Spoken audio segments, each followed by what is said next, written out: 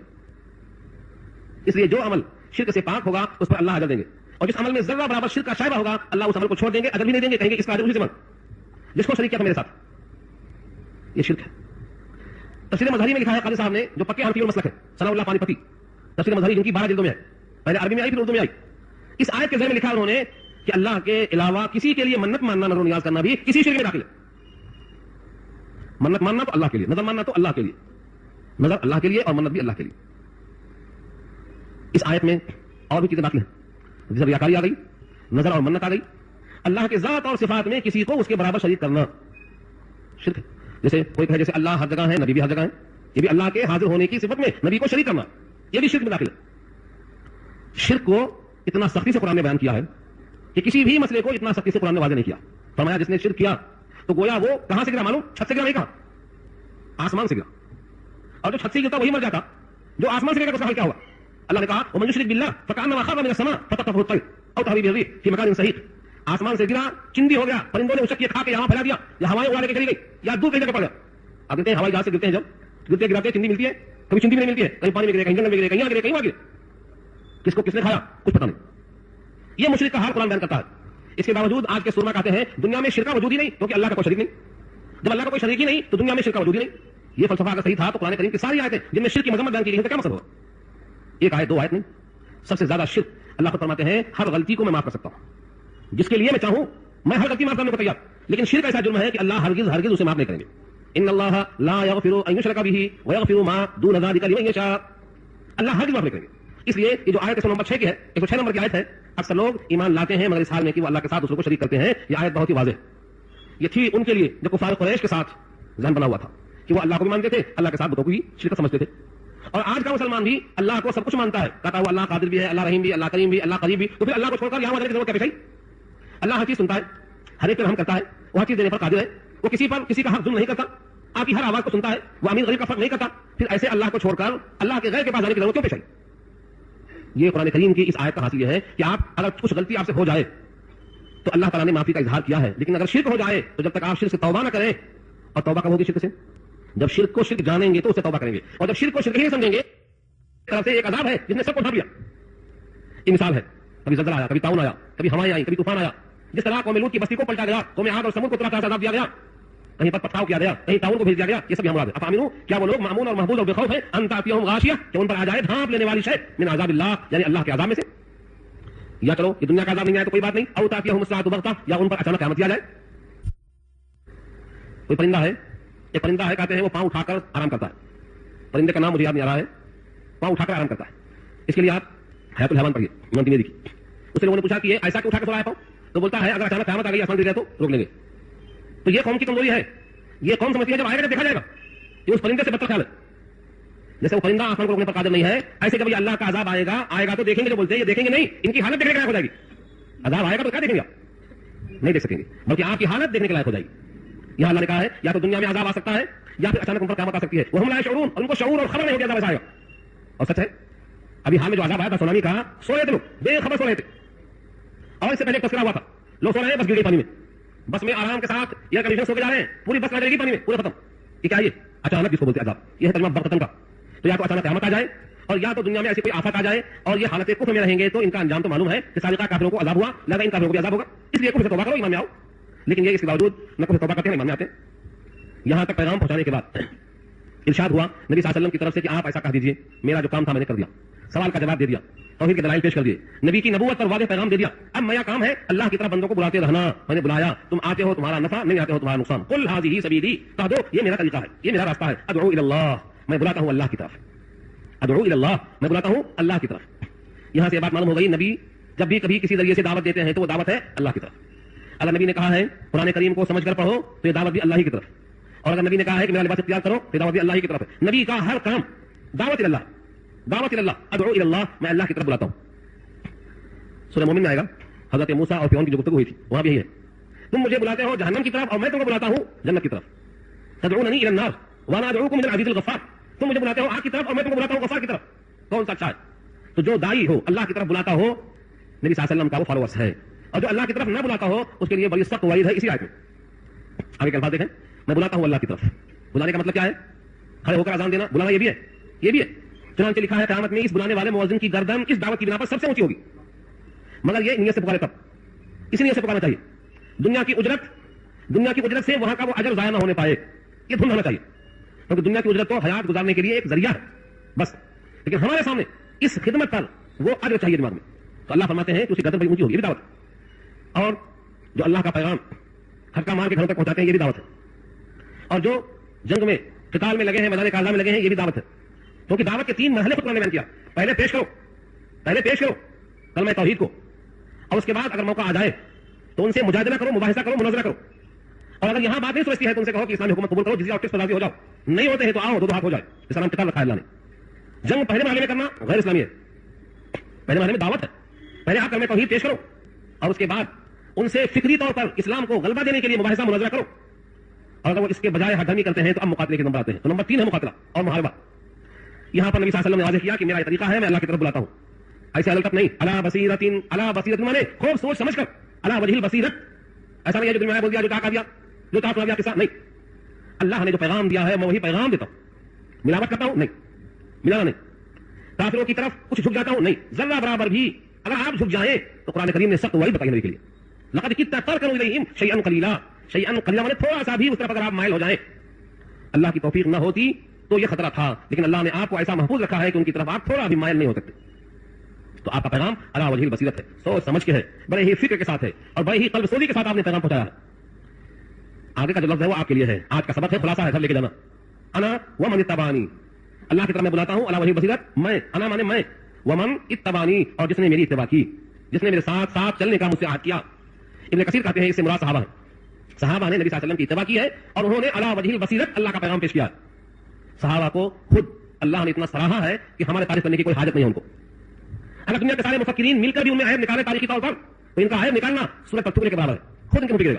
کیونکہ قرآن نے خود صحابہ کی اتنی تعریف کی ہے آیت نمبر 100 سورۃ توبہ میں، اور کہا کہ یہ تو معیار حق ہے، ان میں تقویٰ کوٹ کوٹ کے بھرا ہے، یہ بڑے اہل ہیں اور یہ نبی کے ساتھ رہنے کے لائق ہیں. اللہ نے پوری کائنات سے صحابہ کو نبی کے لائق انتخاب کر کے دیا.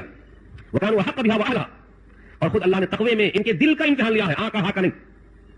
اولئک الذین امتحن اللہ قلوبهم للتقوی، اور اس کے بعد اللہ نے ان کو امتحان میں پاس کر کے مغفرت اور اجر عظیم کا وعدہ کیا ہے. اور کہا ایک صحابی نہیں، کل وعد اللہ، ہر صحابی سے وعدہ، بلکہ ہر صحابی کے ساتھ ترمذی کی روایت آتی ہے جس نے میرے صحابہ کو دیکھا اس پر بھی دوزخ کی آگ حرام ہے. تو تابعین کے لیے بھی فضیلت آئی. اس لیے یہاں پر یہ کہا جائے گا کہ نبی نے بھی دعوت دی اور صحابہ نے بھی دعوت دی.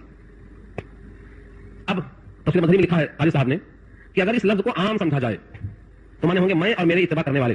تو قیامت تک جتنے اتباع کرنے والے ہیں وہ بھی اگر قرآن کریم کو سمجھ بوجھ کر پیغام کے طور پر پہنچائیں تو وہ اس خصوصیت میں داخل ہو جائیں گے، اس تخصیص ان کا شمار ہوگا.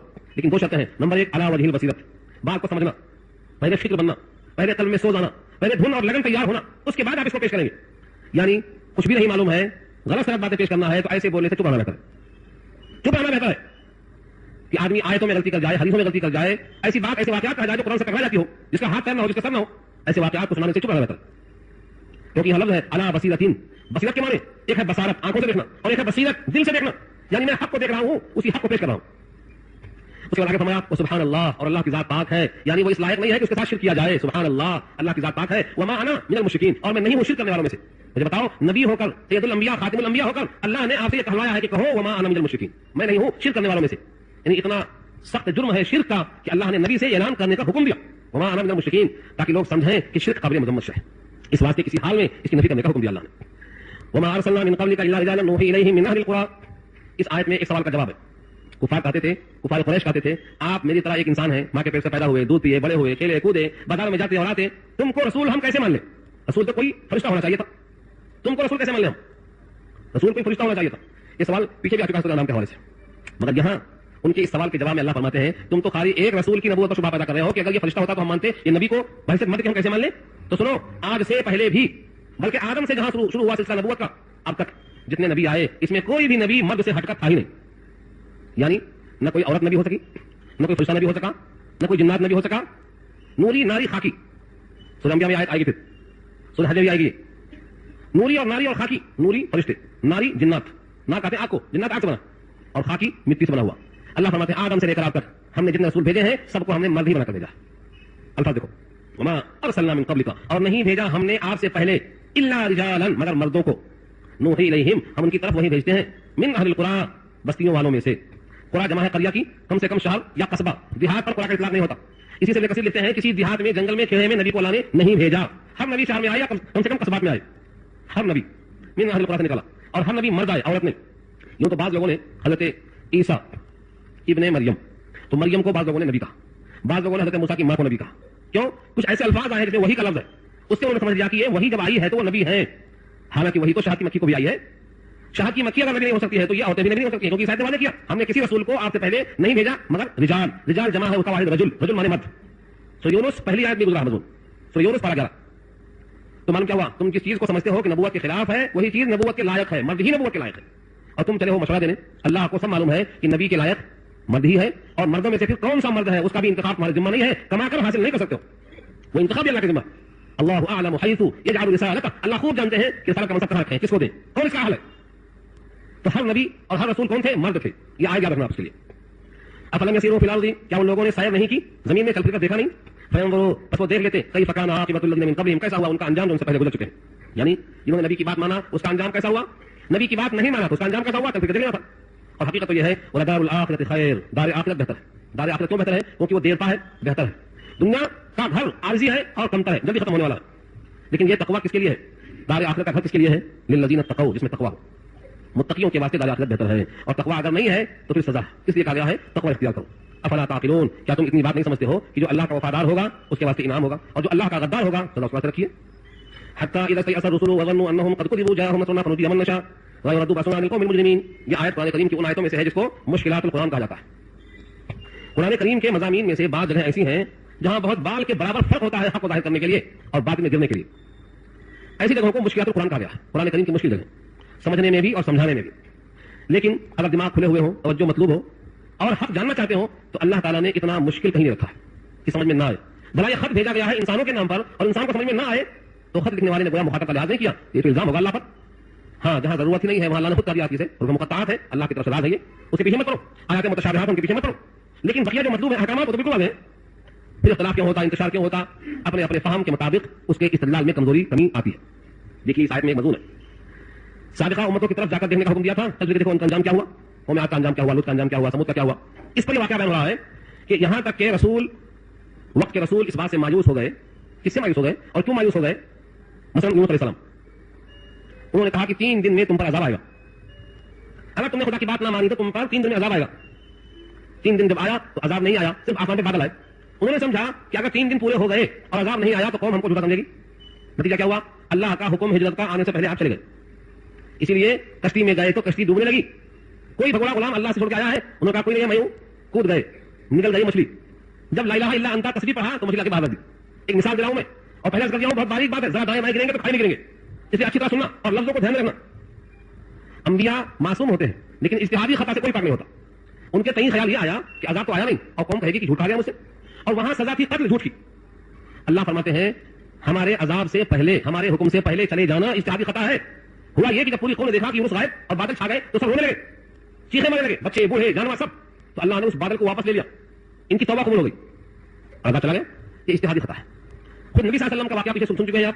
سنہ حدیبیہ کے موقع آپ نے خواب دیکھا کہ میں خانے کعبہ کا طواف کر رہا ہوں, بس خواب میں اسی سال کر رہا ہوں کہ 10 سال کے بعد کروں گا, کوئی ذکر نہیں. صحابہ کو لے کر چلے گئے, مقام حدیبیہ آیا تو وہاں روک دیے گئے, صلح ہوئی, واپس آ گئے.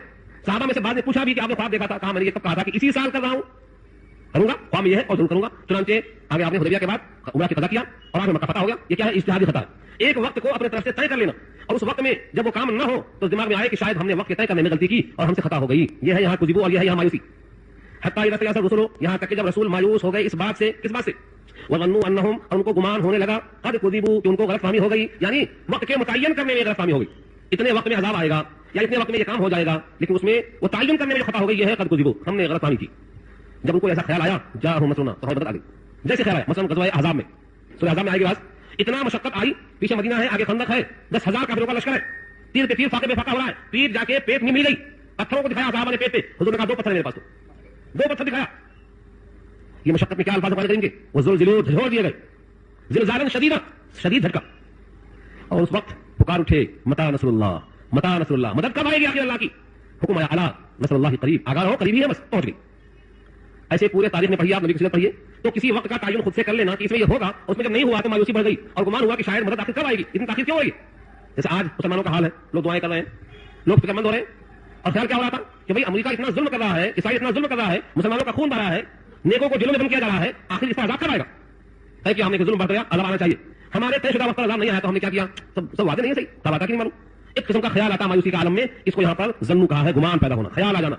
لیکن اللہ فرماتے ہیں سابقہ تاریخوں میں ایسا گمان پیدا ہوا, مدد پہنچ گئی, تم ہم سے مایوس مت ہو, بلکہ اپنی طلب میں شدت پیدا کرو, اپنی طلب میں شدت پیدا کرو, اور جان لو کہ اللہ کے سوا تمہارا کوئی مددگار نہیں ہے. فنجی من نشاء, جب عذاب آیا تو جس کو ہم نے چاہا نجات دے دیا. ولا يرد بأسنا عن القوم المجرمين, اور قوم مجرم سے ہمارا عذاب کوئی ٹال نہیں سکتا. جس قوم پر ہمارا عذاب آیا اسے کوئی ٹال نہیں سکتا. دنیا کی سب سے مضبوط ترین طاقتور قوم کون تھی, قوم عاد اور سمود. کھجوروں کے تنوں کے برابر لمبے لمبے ہوتے تھے, مضبوطی میں ان کا عالم قرآن بیان کرتا ہے لم یخلق مثلها, ان جیسی تخلیق ہوئی نہیں, اللہ نے پیدا نہیں کیا, لیکن خالی ہوا بھیجا تو ان کے ہوا اکھڑ گئی, کچھ نہیں کیا, صرف ہوا کو بھیجا, 1 ہفتہ چلتی رہی, نہ گھر رہے, نہ مکان رہے, نہ باغ رہے, نہ مویشی رہے, نہ عزت رہی, نہ کچھ, ختم ہو گئے سب کے سب. کس نے اکھاڑا ان کی ہوا, ہوا نے ہوا اکھاڑ دیا. فارسلنا علیہم ریحا صرصرا, ایک تیز ہوا بھیجا, بس ہمیں تو روز چلتی ہیں, ذرا بڑھا دیا تو کیا ہوگا, صرف ہوا. وہ ہوا جو سلیمان کے واسطے نرم تھی اور آپ کے لیے سخت تھی, یہ دونوں اللہ کے حکم سے چلتی تھی اور آگے چل سکتی ہے, بس طلب میں شدت پیدا کرنا. آگے فرمایا اللہ نے لقد كان في قصصهم عبرة, البتہ تحقیق ان کے پورے قصے میں عبرت ہے, لیکن کس کے لیے, لأولی الالباب, عقل مندوں کے لیے. الباب جمع ہے, لبن کے معنی گودا, مغز, جو مغز والے لوگ ہیں, فکر مند لوگ ہیں, باشعور لوگ ہیں, ان کے واسطے ان کے قصے میں کیا ہے, عبرت ہے. ما كان حديثا يفترى, یہ ایسی کوئی قصے کی باتیں جو کر دی گئی ہے, ولكن تصدیق, لیکن یہ ایسی تصدیق ہے, ایسی تصدیق ہے الذي بين يديه, جو کتاب ان کے پاس موجود ہے, تورات, زبور, انجیل, سابقہ, کوئی کتاب, ان کتابوں کی یہ کتاب تصدیق کرتی ہے, تکذیب نہیں کرتی ہے. ہاں جہاں جہاں تحریف ہو گئی ہے ان تحریف شدہ باتوں کو تصدیق کر کے درست کر دیتی ہے. وہ تفصیل کل شے, اور ہر شے کی تفصیل موجود ہے. کس نے کہا قرآن کریم نامکمل کتاب ہے, اور کس نے کہا یہ ناقص کتاب ہے, تفصیلا لکل شے, ہر چیز کی تفصیل ہے, مطلب جتنا انسان کو ضروری ہے عقائد میں, اعمال میں, اخلاق میں اور فکر آخرت میں, ان تمام چیزوں پر اللہ نے مکمل بحث کیا ہے. بس ہم نے آنکھیں بند کر لی. سورج تو نکلا ہے لیکن چمگادڑ میں آنکھیں بند کر لی, ہم چمگادڑ کی طرح قرآن کریم کو بند کر کے رکھ دیا. سورج کی تاب نہ لا کر, چمگادڑ دن میں نہیں دیکھتا, رات میں دیکھتا. چمگادڑ معلوم, صرف رات میں وہ دیکھتا ہے اور دن میں نہیں دیکھتا. اس میں شمس کا قصور نہیں ہے. اگر چمگادڑ آنکھ نہ کھولے تو قصور سورج کا نہیں ہے, چمگادڑ کی کمزوری ہے. آج امت نے قرآن سے آنکھیں بند کر لی ہیں, ورنہ قرآن کریم میں ہر مسئلے کا حل موجود ہے, ہر چیز. سنت میں اس کی تفصیل ہے, بیس پہ یہی قرآن ہے. نبی صلی اللہ علیہ وسلم خود کہتے ہیں ان اتبعوا الا ما یوحى الی, میں اتباع کرتا ہوں اسی کی جو مجھ پر وحی کی جاتی ہے, اور یہ وحی کا مجموعہ ہے. اس لیے اس قرآن کریم میں تفصیل ہر شے کی موجود ہے. وہ ہدی و رحمہ, ہدایت بھی اسی میں ہے, رحمت بھی اسی میں ہے. شرط کیا ہے, لقوم یؤمنون, ایمان والی قوم کے لیے. ایمان شرط ہے, یقین شرط ہے, یقین کے ساتھ پڑھیں گے تو رحمت ملے گی, ہدایت ملے گی. قرآن کریم ہدی للناس ہے, لیکن سب کو نفع نہیں ہوتا. ہدی للمتقین کا مطلب صرف تقوی کا فائدہ ہوتا. اس لیے اپنا ایمان بناؤ اور قرآن کریم کو تفصیل کے ساتھ پڑھنے کی کوشش کرو. ایسے دروس جہاں جہاں ہوتے ہیں ان میں اپنے اوقات لگاؤ تاکہ قرآن کریم کا جو حصہ بھی آپ کے سمجھ میں آ جائے, یہ نور ہی نور ہے, آپ کا سینہ انشاءاللہ معمور ہوگا اور آباد ہوگا. سورہ یوسف مکمل ہو گئی اللہ کے فضل و کرم سے. اب اس کے بعد سورہ رات کا آغاز ہوگا. آپ حضرات دعا کر لیں, اللہ تعالیٰ عمل کرنا آسان فرمائے.